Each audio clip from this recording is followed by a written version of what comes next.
Hey everyone, this is Michael for Spirit Comics. Welcome to my channel. This will be my review of Shazam #1 that came out in 2018. If you're new to my channel, please do subscribe. Click the notification bell so you don't miss any new uploads. Also, please like and share this video with others so they can enjoy it as well. And that goes for any of my videos that you enjoy. Give them a thumbs up and share them around. I want to thank everyone who has been subscribing to my channel recently and commenting. I am now up to 121 subscribers. That's not a lot, but that's an improvement. So I'm thankful.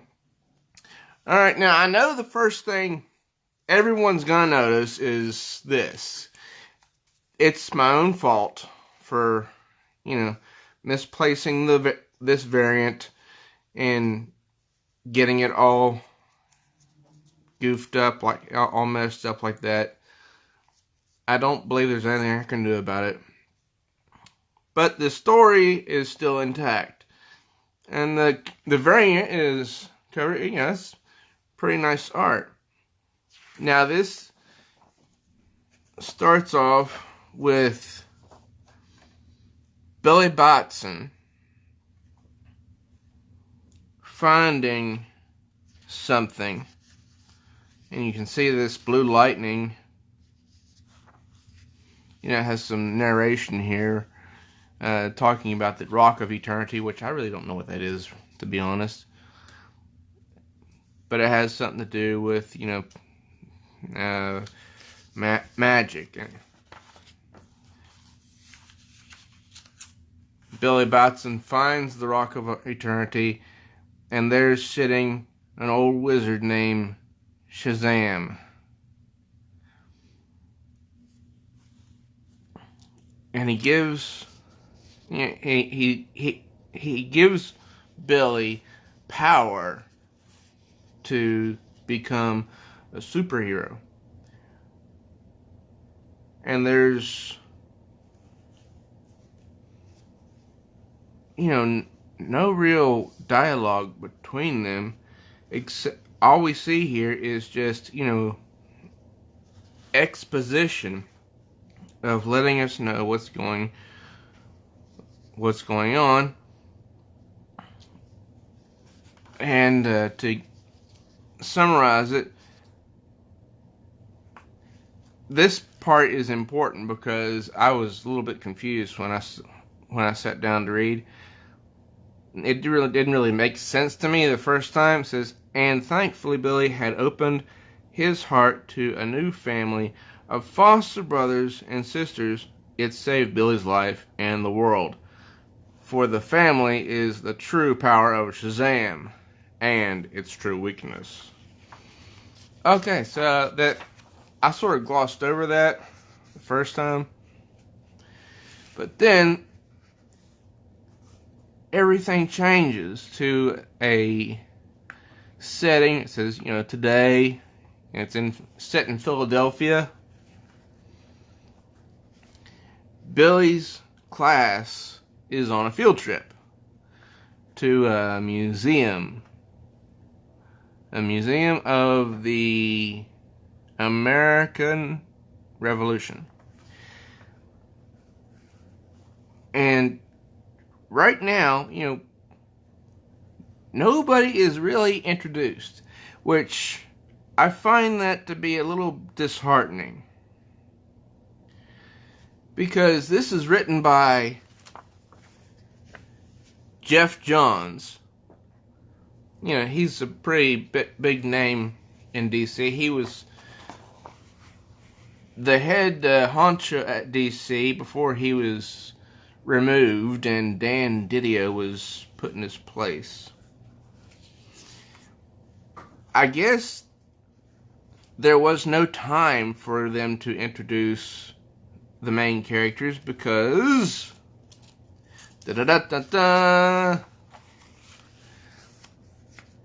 some robbers invade the museum, and of course they're wearing masks of Wonder Woman, classic Wonder Woman by the way, classic Batman, Classic Flash.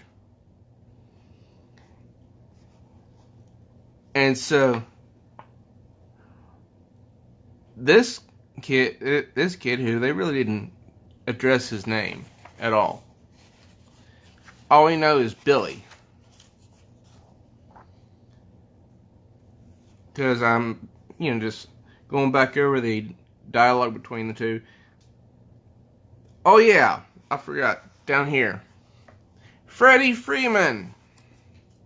Yeah, that's Freddie Freeman. That's my bad. So they see the bad guys coming in, and here's somebody that I have no idea who it is. And all of a sudden we see Freddie Freeman, this person, and then this. Shazam! And this robber says, "Who the hell is that?" What's he talking about? He's talking about this. That is Shazam, or Captain Marvel, as many people know him. He says, "You're going to have to guess." Okay, Shazam is a smartass.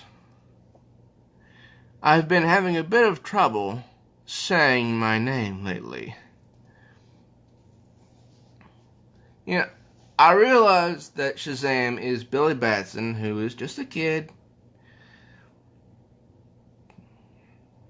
But, even in old Shazam comics, I think Billy was a little bit more respectful to those around him, even if he was talking to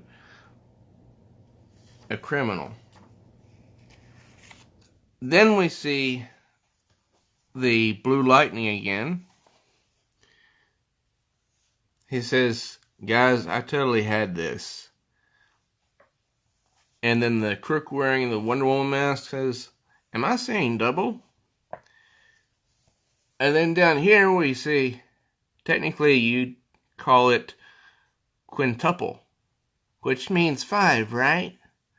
6 with Captain Sparkles over there. So we've got, I don't know who these are. I don't know who these two are, and I have no idea who that is. I know that's Mary. That's Freddie Freeman. But I have no idea who these two are. To be honest, they remind me of Zan and Jane. If you remember the Super Friends. The twins, Zan and Jane. And someone says, "It's them!" Them who? Philly's superhero team, the Lightning League. So they make short work of the thieves. Then Mary is sort of acting cheeky with Billy. "You already took 2 of them out." "Fine, but I could have taken care of this myself." "Yourself? What fun is that?" And she can act cheeky with Billy because she's not related to him by blood, only by adoption, as you'll see later. And so the thieves are being taken away, and nobody has any idea who these heroes are. And this is just, it's really goofy. And Mary's saying, "We really need code names." And that one's saying, "I'm the strongest, maybe I should be leader." And these two policemen right here saying, "Who are these guys again?" "I'm starving. Let's just say Superman did it." Fair enough.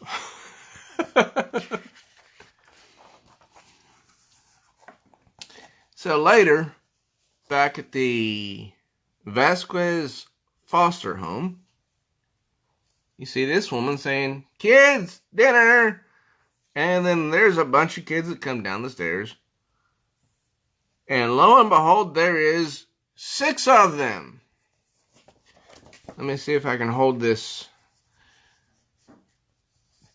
and point out all of them. 1, 2, 3, 4, 5, 6. And that's the dad of the family, and that's the mom. The Vasquez family. The dad asks, "What's happened with you today, Billy?" And then this one, I think that's Rose. I don't know that. I don't know her name. That's Rosa, because we learn her name, later on in the story. And they're told that there's a new superhero team in Philadelphia. And so the dad asks, "Who are these guys?" And since they are the team, they're the ones that come up with all the names. The Lightning League, the Sparkly Friends, the Super Sorcerers, the Thunder Squad, the Philadelphia Wizards, the Magic Men. The dad says, "Sorry I asked."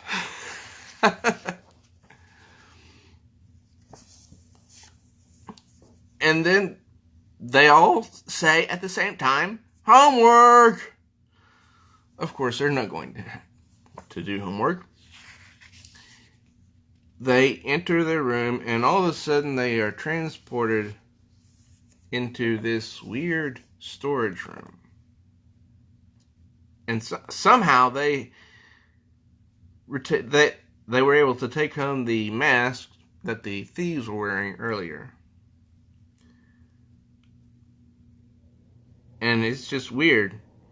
So, it's a pretty small room, but they're hanging up a banner because they're trying to name it.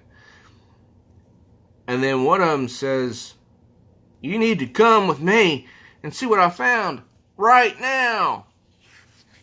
So this must be the brains of the group. I think his name is Eugene. I think I read that somewhere in here. The dialogue just goes by so fast, and it's not really good. It's not stellar dialogue, but it's just good enough for the first issue, I guess. He says he's been mapping the Rock of Eternity for months, trying to figure the place, what the place really is.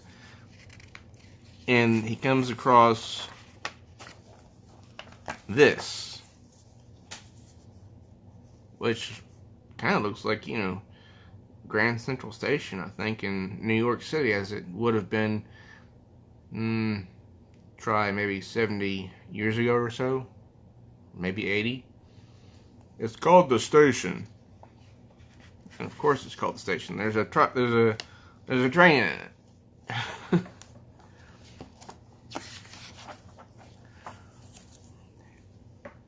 The station? That's what it says over there. And so Billy observes that it must be some kind of subway station, and that it's old. Then they find this. Something that looks like a map of the Magic Lands. And interestingly enough, there's 6 icons.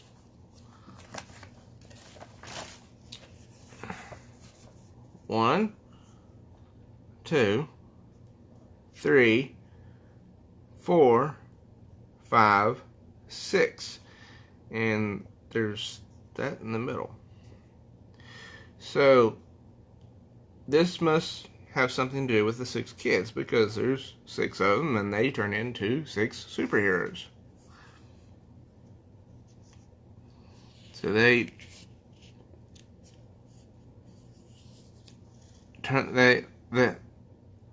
they're just trying to figure this place out, but their adoptive parents are sort of joking around because the mother says, well, I spoke too soon. So they didn't rinse the dishes, and it broke the dishwasher. The dad says, at least they tried.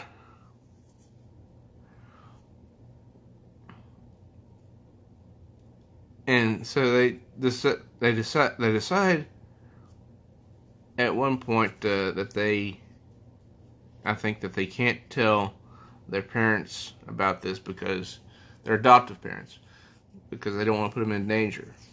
But then we see this. There's somebody knocks on the front door. Mr. and Mrs. Vasquez. Da-da-da-da. I've come to see Billy. I'm his father. Next, welcome to the Funlands. So that was a confusing story, and I still don't know who all of the characters are. But maybe I'll find out next issue. Now, this was kind of cool that there's a backup story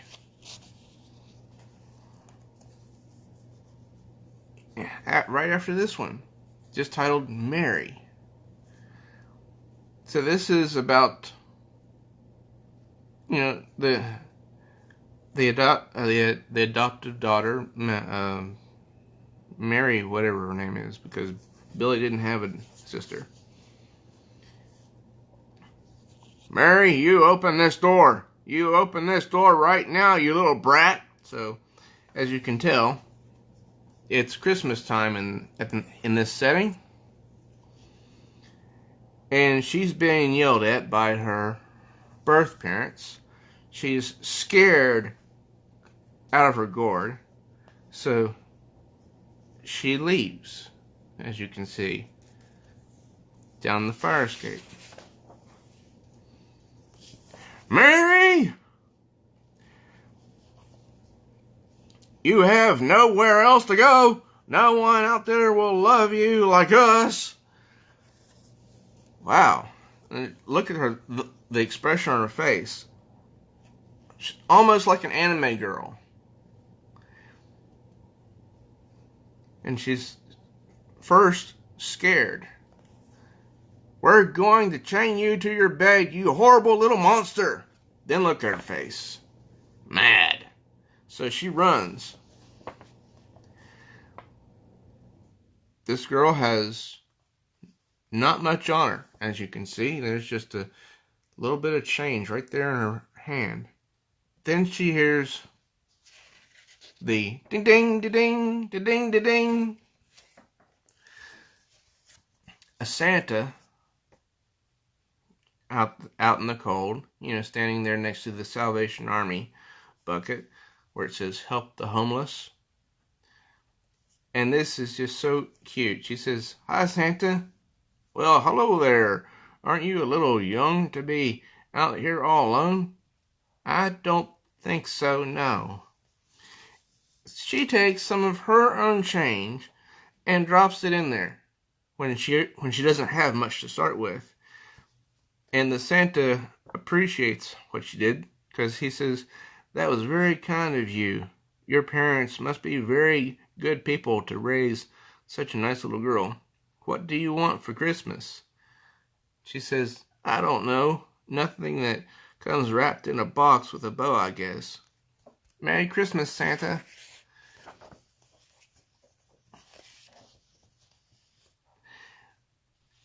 She falls asleep. And this police officer finds her and asks the Santa about her. So she's taken to the foster home of Mr. and Mrs. Vasquez. And she meets Freddie Friedman. And they start to have a dinner. And the dad says, "Freddie's been here for a few weeks now. Why don't you tell Mary something about yourself, Freddie?" And he says, "My parents are in prison." Mary says, "Mine should be." The the Vasquezes don't know what to think. That was the best part of the backup story, I think. Maybe this backup story is meant to introduce some of the characters.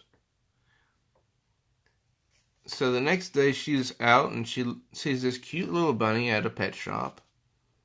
And then she overhears these guys talking and saying that they need another rabbit.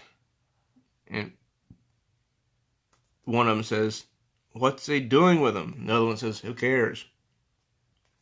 So Mary, fearing for the bunny's life, does something about it. Because Freddy says, he's been trying to find a reason to pull the fire alarm. He does pull the fire alarm. She steals the bunny and takes it home. And I guess this is her telling, Darla is her name. Darla. About this, reminiscing, I guess. So both of them say Shazam, and then they're off to meet Billy somewhere. And that's what they change into. And it says down there, the beginning. So, all in all, this first issue wasn't stellar. It really wasn't. However, it wasn't a bad read at the same time. I did like the backup story because it was cute. The main story, it could have been better by telling me, the reader, who all the main characters were. Because I don't know who all the main characters are. So that's my review of Shazam #1 that came out in 2018. I think it was December. And would I recommend this? Yeah. For the fact that, there's 6 members of the Shazam family, apparently. And the backup story was really entertaining. So, I am Michael for Spirit Comics. If you're new to my channel, please do subscribe and click the notification bell so you don't miss out on any new uploads. Also, please do drop this a thumbs up if you enjoyed the video, and that goes for any of my videos. Thank you to all those who have subscribed lately and have been leaving comments on my videos. I greatly appreciate it. Till next time, true readers, I am Michael for Spirit Comics.